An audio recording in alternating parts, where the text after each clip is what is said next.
শ্বশুরবাড়িতে সকালবেলা উঠেই আগে বড়ই গাছের দিকে আমার চোখ গেল। এখানে দেখছিলাম কয়েকটা বড়ই পেকে আছিল। বেশি বড়ই হয়নি, এবার অনেক কমই হয়েছে। আর বড়ই ঠালগুলো অল্প ছিল, তাই বড়ইও অল্প হয়েছে।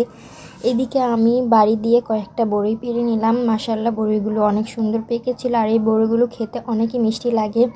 আমার দেখা দেখি নাফসানও এদিকে বড়ই পাড়ার চেষ্টা করছিল। আর এই আনার গাছটা আমার শাশুড়ি মা নিজের হাতে লাগিয়েছে। মাশাআল্লাহ, গাছটা দেখতে দেখতে বড় হয়ে গেল। আর এইদিকে সকালবেলার খাওয়া দাওয়া শেষ করে আমি আবার দুপুরের রান্নাবান্নার আয়োজন শুরু করে দিলাম। এখানে পাবদা মাছ নিয়েছি, তার সাথে মুসুরির ডাল রান্না করব এবং পালং শাক দিয়ে এই মাছগুলো আজকে শুকনো শুকনো করে রান্না করব।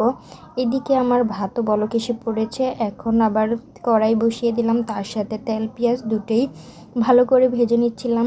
অনেক দিন পর আবার শ্বশুরবাড়িতে মাটির চুলায় রান্না করছি। আসলে সকালে রাত্রে আমাদের গ্যাসের চুলাই রান্না করা হয়। দুপুরের রান্নাবান্না একটু বেশি হওয়ার কারণে আমরা মাটির চুলাতে রান্না করি। আর মাটির চুলার রান্না, যারা মাটির চুলা সবসময়ই রান্না করে খেয়ে থাকেন তারাই বলতে পারেন মাটির চুলার রান্না অনেকটাই স্বাদ লাগে।